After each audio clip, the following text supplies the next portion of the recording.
जय श्री कृष्णा मित्रों, एक बार आपका फिर से स्वागत है हमारे एचएस जीवन स्टोरी चैनल पर। अगर आप हमारे चैनल पर नए हैं तो कृपया हमारे चैनल को सब्सक्राइब करें और वीडियो को लाइक करें और अच्छे कमेंट किया करें।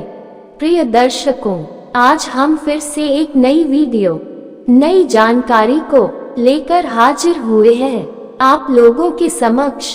प्रिय मित्रों, आज की जो जानकारी है, आज का जो प्रसंग है, बड़ा ही ज्ञानवर्धक और बड़ा ही मोटिवेशनल है। प्रिय दर्शकों, आज इस वीडियो में जानेंगे सपनों का मनोविज्ञान शुरू से ही मनुष्य के लिए कौतूहल का विषय रहा है।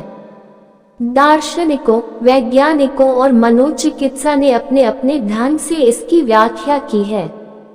सपना आज भी शोध का रोचक विषय बना हुआ है।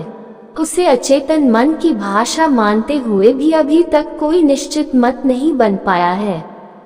हजारों साल पहले यूनान के दार्शनिक हिप्पोक्रेटस का मानना था कि नींद के बाद आत्मा शरीर से निकलकर यहाँ वहाँ घूमती है।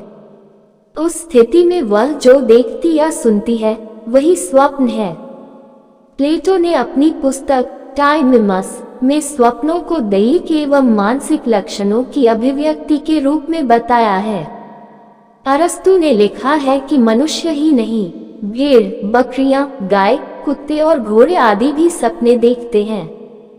स्वप्नों की पृष्ठभूमि में भी कहीं यथार्थ की परछाई रहती है। कई बार सपने बीते हुए कल तथा आने वाले कल की ओर संकेत करते हैं। पश्चिमी मनोविज्ञानी मोनू ने एक छात्रा का उल्लंघन किया है जिसे सपने में मृत्यु का पूर्वाभास हो जाता है। वह देखती है कि वह मर चुकी है और कक्षा चल रही है। उसके पास कई मृत सहेलियां अगली बेंच पर बैठी हैं। कक्षा का वातावरण बहुत शांत और गंभीर है। उसे आभास होता है कि वह स्वयं शिक्षक है और मरने के तुरंत बाद लोगों को अपने जीवन का वृतांत सुना रही है। अन्य लोग चाव से सुन रहे थे। बाद में उसका ये स्वप्न सत्य साबित हुआ। स्लीप एंड ड्रीम्स में बल्लू एवं श्रीमा ने एक यात्री का उदाहरण दिया है जिसे सपने में चेतावनी मिलती है। यात्री एक होटल में ठहरता है। स्वप्न में वह एक वेटर को उसकी अर्थी की ओर इशारा करता है और अंदर प्रवेश करने के लिए कहता है। सुबह कमरे से बाहर आते समय उसे वही लड़का दिखता है, वैसे ही वस्त्र पहने हुए लिफ्ट की ओर संकेत कर रहा था। यात्री जब लिफ्ट की ओर जाने ही वाला था कि अचानक लिफ्ट टूट गई और उसमें सवार सभी लोग मारे गए। स्वप्न विश्लेषक J.R. ब्लैंड ने प्रसिद्ध शासक नौशा खां के ऐसे ही एक सपने का जिक्र किया है। नौशा खां ने सपने में देखा कि वह सोने के पात्र में मदिरा पान कर रहा है। उसी पात्र में एक काले कुत्ते ने भी शराब पी। उसने अपने मंत्री मुमताजा को अगले दिन बुलाकर स्वप्न सुनाया और विश्लेषण चाहा। मंत्री ने जो विश्लेषण बताया उसके अनुसार उसकी प्रिय रानी के पास कोई काला दास है, वह उसका प्रेमी है। ये बात अंततः सही निकली।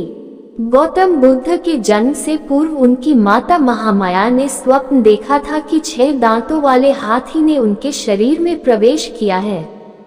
स्वप्न शास्त्रियों ने इसकी व्याख्या करते हुए बताया था कि जन्म लेने वाला शिशु या तो चक्रवर्ती सम्राट होगा या महान संत। भविष्य में यह बात सत्य हुई। महार के जीवन में अस्थिग्राम के शूलपाणी मंदिर में रात के अंतिम प्रहर में देखे गए ऐतिहासिक स्वप्न का उल्लेख है। महार ने स्वप्न में पिशाच की मौत, सफेद पंछी, कोयल, फूलों के 2 हार, बेल, कमल के फूलों का सरोवर, समुद्र, अमन की किरणें, बाहों में लिपटा पर्वत तथा मेरु पर्वत की चढ़ाई देखी। उसी गांव के ज्योतिषी ने 9 स्वप्नों का विश्लेषण किया और बताया था। 2 फूलों के हार वाले एक स्वप्न का विश्लेषण अमान ने स्वयं बताया था कि यह गृहस्थ और संन्यास दोनों में विश्वास जगाने का बोध है। वैज्ञानिक आविष्कारों एवं साहित्यिक रचनाओं में सपनों की भूमिका को देखा जा सकता है।